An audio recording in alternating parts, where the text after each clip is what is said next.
অনেক দিন থেকেই আমার একটা পাহাড় কেনার শখ, কিন্তু পাহাড়কে বিক্রি করে তা জানি না।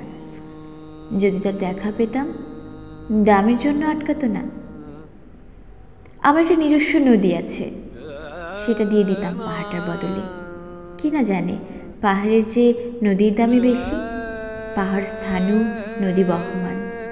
তবু আমি নদীর বদলে পাহাড়টাই কিনতাম, কারণ আমি ঠকতে চাই। নদীটা অবশ্য কিনেছিলাম একটা স্বপ্নের বদলে।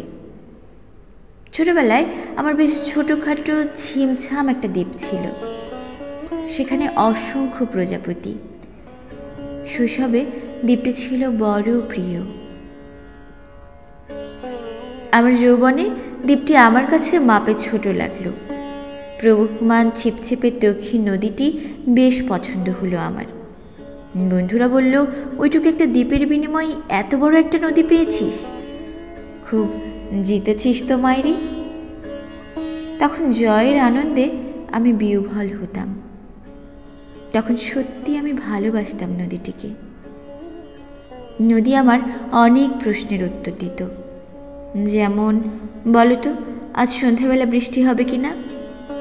সে বলতো, আজ এখানে দক্ষিণ গরম হাওয়া। শুধু একটি ছোট্ট দ্বীপে বৃষ্টি, সে কি প্রবল বৃষ্টি, যেন একটা উৎসব। আমি সেই দ্বীপে আর যেতে পারি না।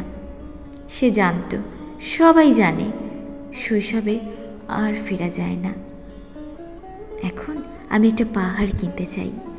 সে পাহাড়ের পায়ের কাছে থাকবে গহন অরণ্য। আমি সে অরণ্য পার হয়ে যাব, তারপর শুধু রুক্ষ কঠিন পাহাড়। একেবারে চূড়ায় মাথার খুব কাছে আকাশ, নিচে বিপুল পৃথিবী, চরাচরে তীব্র নির্জনতা। আমার কণ্ঠস্বর সেখানে কেউ শুনতে পাবে না। আমি ঈশ্বর মানি না, তিনি আমার মাথার কাছে ঝুঁকে দাঁড়াবেন না।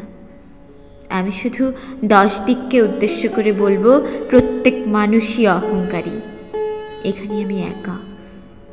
এখানে আমার কোনো অহংকার নেই। এখানে জয়ী হবার বদলে ক্ষমা চাইতে ভালো লাগে। হে 10 দিক, আমি কোনো দোষ করিনি, আমাকে ক্ষমা করো।